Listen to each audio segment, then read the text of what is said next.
Hello, my noble band of outlaws. Outlaw Samurai coming at you live with a video. Well, we have the Cold Steel 1796 Light Cavalry Saber, and we have the Cold Steel Viking Sword. Now, you're probably wondering, Outlaw, why do you have these two swords? Well, if you saw by the title of the video, we're going to be finishing up the beginning 3 episodes of the first 3 episodes of the Zombie Apocalypse series, or Zombie Apoc. Now, in this video, I'm going to be comparing single-handed swords in the Zombie Apocalypse, the only 2 real single-handed blades I have. That being the Viking sword, which will be kind of filling in the arming sword category, and the 1796 Light Cavalry Saber, which will be filling in to the complex hilt category. Now, without further ado, those are probably shouldn't. Let's get started. Now, the most basic pros and cons of the Light Cavalry Saber, and I'm going to start with the saber. First of all, this sword is very light. Despite its overall profile, the blade is actually very light, nimble, and controllable, and can deliver powerful, devastating chop cuts, especially when powered from the shoulder, hips, elbow, and wrist all at once. Now, aside from it being very controllable, it also has another plus in the form of its overall hilt construction. And this plus comes in the form of basically built-in brass knuckles.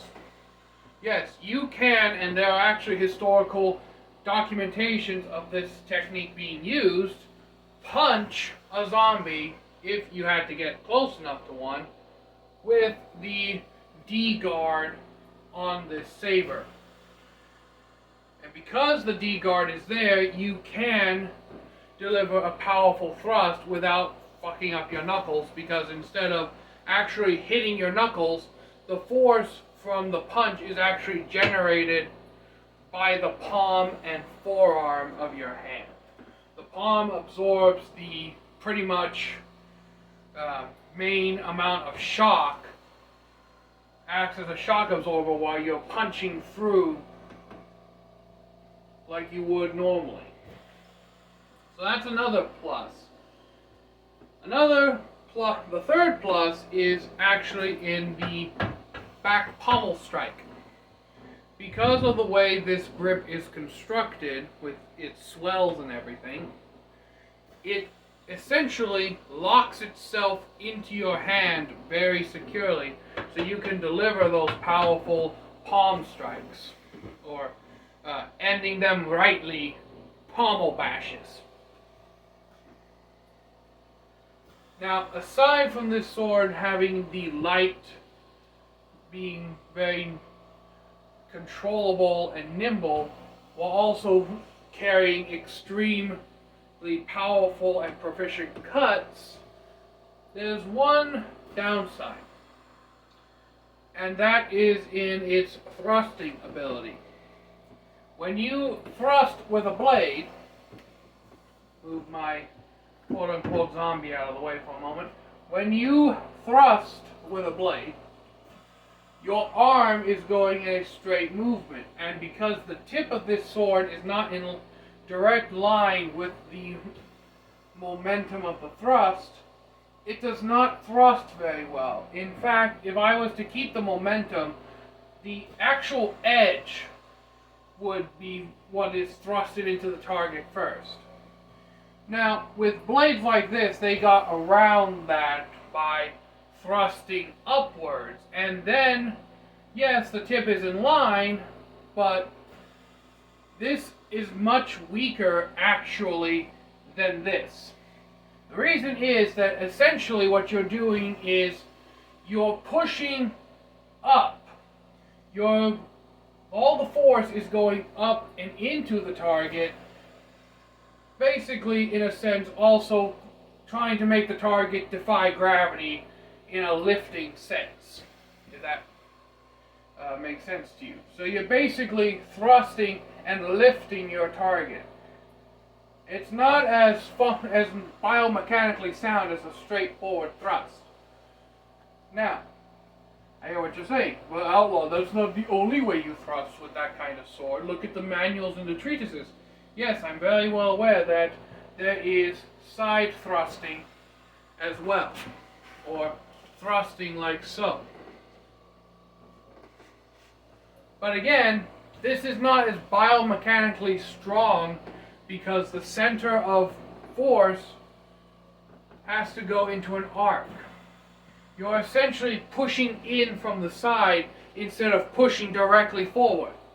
Pushing directly forward against something always is more biomechanically sound than trying to push either up and forward or sideways and forward. Now, there's another thing, and this is done with katana as well. You could justify by flipping the point around. And now, yes, the point of the blade is more in line with the center of force, but still, the tip is not completely in line. Now, you're probably wondering, oh, Outlaw, why would I even want to thrust into a zombie to begin with? My blade could get stuck. Fair point. But we need to remember that it's not just zombies you're going to be going up against. It's also living humans as well. And being able to thrust into a target effectively and then quickly pull out is actually a viable technique in some cases, especially if it's a 1v1. But let's just go back to zombies for a moment. Now, let's say that you're in a situation where being able to slash is not a valid option. Let's say that you're in a hallway and a zombie's coming at you, and remove the whole gun and bow and everything else. You only have time to... you have your sword in your hand already. What do? Well, you thrust. If slashing is not a valid option, you've no choice but to thrust. And that's where this sword kind of loses in that category. It's not a coherent thrusting blade. This sword was made to do one thing, and while it was made to literally dissect humans by the chunk, because this sword is fully capable of taking off a human limb, if you put a good keen edge on this and you swing this sword with any kind of real authority and follow through, then yes, this sword will definitely go through a limb. And since zombies are pretty much rotten flesh with semi-wet bones, this sword will also cut apart a zombie. Not as effectively as a human, because humans still have wet, bendy bones. Zombies may have drying or dried out hard bone. But the point still remains that it loses out in the thrusting category, or at least ease of thrusting. Now, as I said, the sword can still thrust, just not as effectively as this.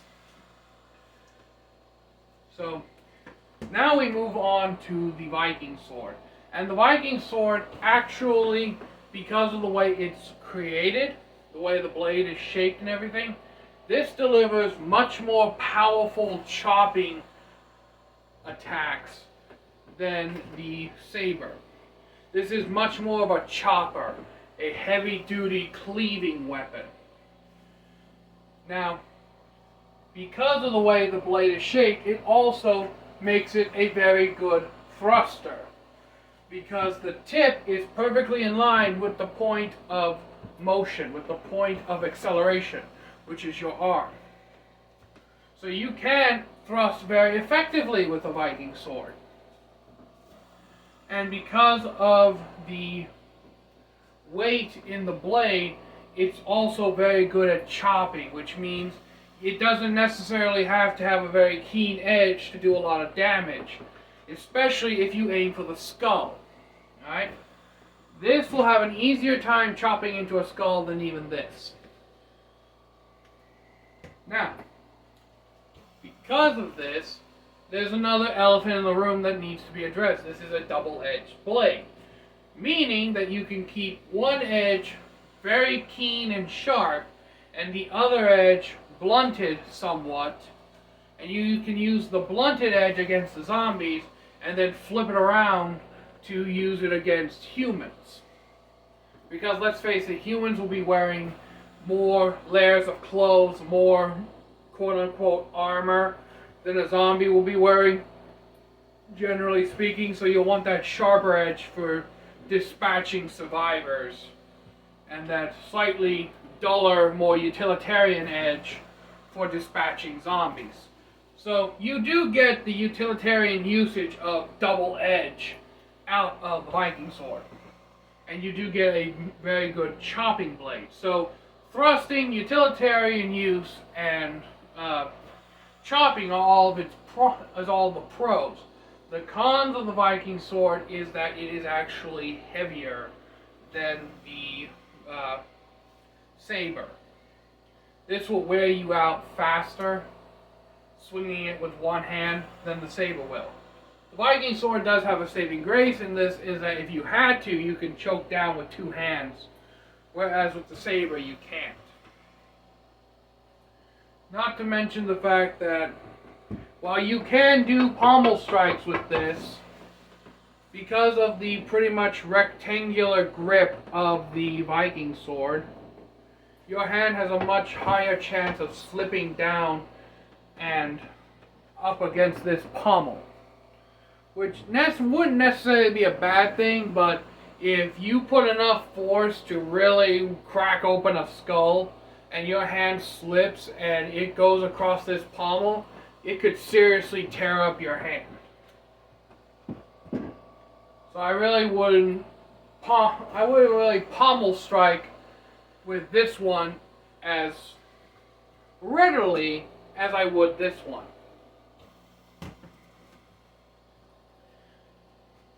The Viking sword also houses another pro, and that is actually with it having a cross guard. Now, you can't punch with this sword. It doesn't have the knuckle bow.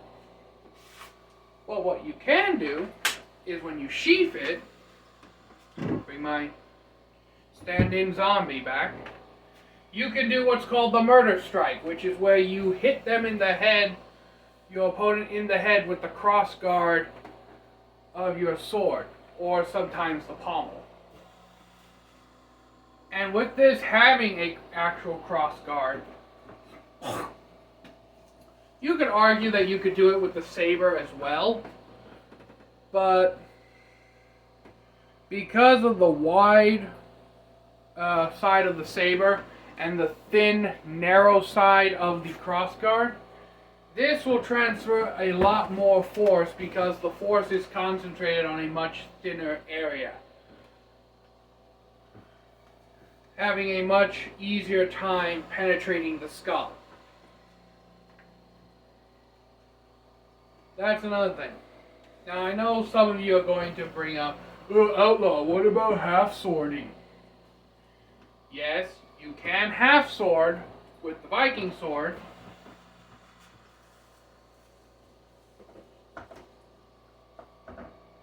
And you can, in fact, half sword with the saber. Actually, arguably, you could half sword even better with the saber, because from here to here is completely blunt, so you could actually get a very good grip on the saber to do some really dangerous half swording and probably getting real deep into the ribcage. So there's actually a major plus. The saber would be a lot better at half swording, because it basically has a completely blunt ricasso area meant to do one thing, and that's parry strikes. Well, in this case, grab the bitch and half sword it. Now, a caveat to mention that basically in the conclusion, while this sword does not offer the ability of punching and as reliable pommel strikes, this sword is more utilitarian usage, has the two edges, keep one service sharp and the other extra sharp for survivors. And basically you have a much more powerful chopping weapon, whereas this one's pros are more nimble, lighter, does have that hand protection for in case you do actually have to get that close, you can pommel strike, well not pommel strike, D-guard punch the bastard, I guess you would call it, guard punch. And it also has the ability to do half swording easier. But here's the thing, and this might discredit this whole conversation, but this was made to basically cut humans better than this. Now let me explain. We need to remember the two eras that these swords were used in. The 10th to 13th century for the Viking sword, and the 17th to 18th century for the light calvary saber. Now what I mean by this is that in the 10th to 13th century, you had warriors in gambeson, chainmail, and with big wooden shields. And sword steel was not all that good back then. They had to make their blades thicker and more robust in order to survive. Which is why Viking swords tend to be on the thicker side in their reproduction. But that's aside the point. These were made to be powerful choppers because they had to contend with shields. Big, round, wooden shields with either rawhide or sometimes steel lining around them. And these had to be able to chop into those shields and really do some damage. So naturally these were designed to be used against people wearing chainmail, gambeson. These were made to go up against armor, so they're more robust and they're more chop-centric to kind of combat the chainmail and the gambeson and the shields. Now I know what you're going to say. Oh Lord, you can't cut through chainmail. Yes, I know you can't cut through chainmail, but you can thrust through chainmail and you can break chainmail. Alright? There's no doubt in my mind that if you hit chainmail hard enough with the edge of a Viking sword, that you can't break a few rings or even bypass the protection. And there's always the whole like European swords are blunt metal clubs, but you can't deny the blunt force impact of a blade hitting you. Even if the edge, even if it doesn't cut you, you are still feeling that blunt force going into your body. Alright, that blunt force is still there, whether you like it or not. So you could, in theory, not cut the chainmail, but break the bone underneath the chainmail.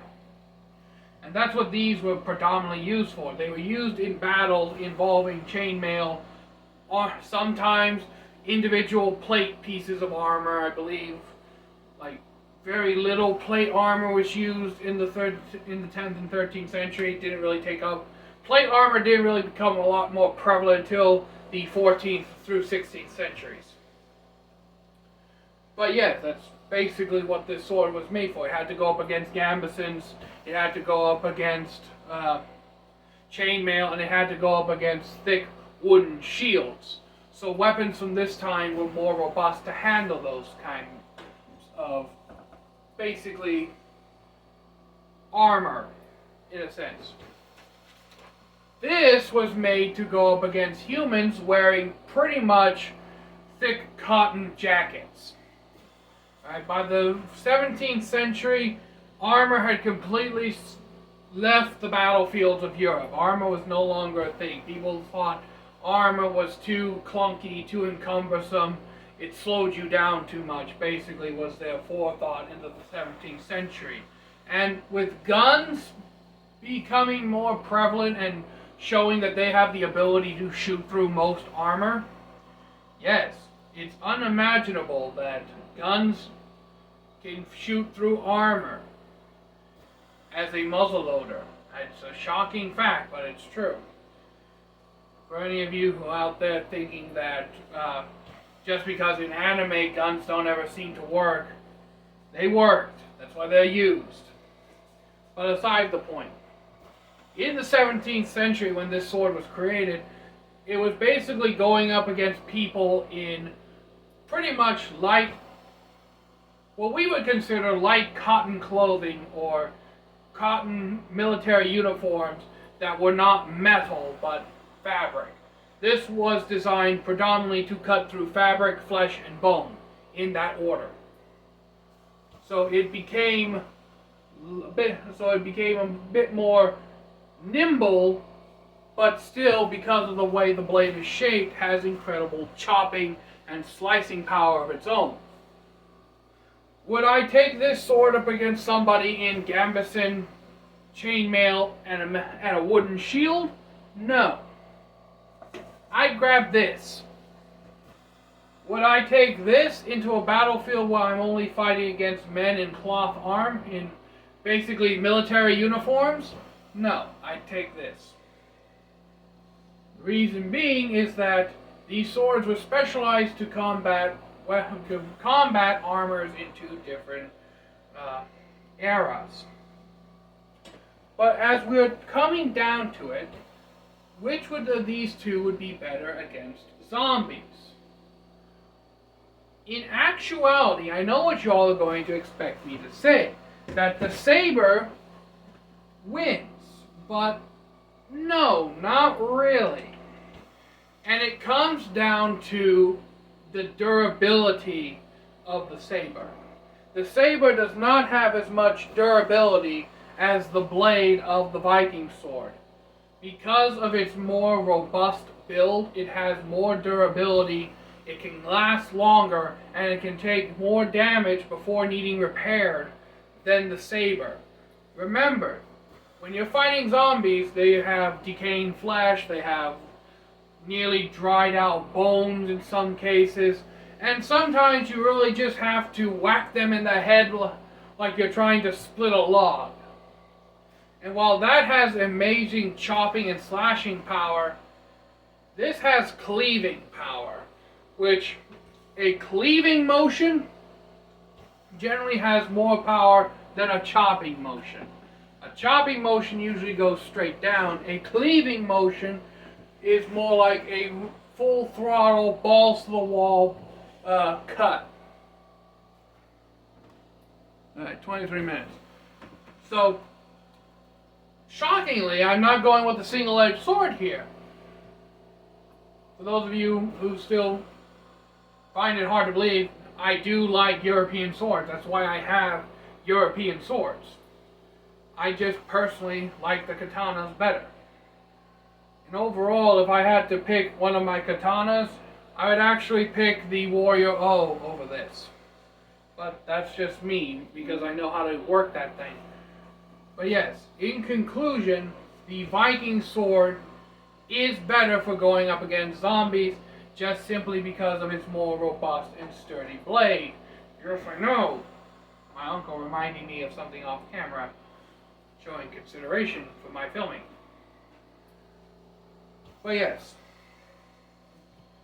in conclusion, the Viking sword, of the one-handed swords that I have, I feel because of its more robust blade and its more powerful cutting ability, would be better suited to fighting zombies than the saber. The saber, and here's the thing, you're probably wondering, well, Outlaw, why don't you carry both? And theoretically you could, but that would be extra weight. And in a zombie apocalypse, you kind of want to pack light. So, honestly, if I could carry both swords, I would probably restrict the saber to be used against humans and the Viking sword to be used against zombies. But let me know down in the comments which you would think would be better, or if I missed any of the points that you think that should have been mentioned in the video. So until next time, my noble band of outlaws, outlaw samurai, tells all y'all, be crazy rednecks, be safe and use your weapons. I'm out, peace, and enjoy, and I hope you will stay tuned for episode 4, where I'm actually going to start off with European knights. Yes, I know, you probably thought I would start off with samurai. No. I'm starting off with knights this time around, and then working with samurai. Gotta save the best for last. That wouldn't trigger anyone. I'm out. Peace.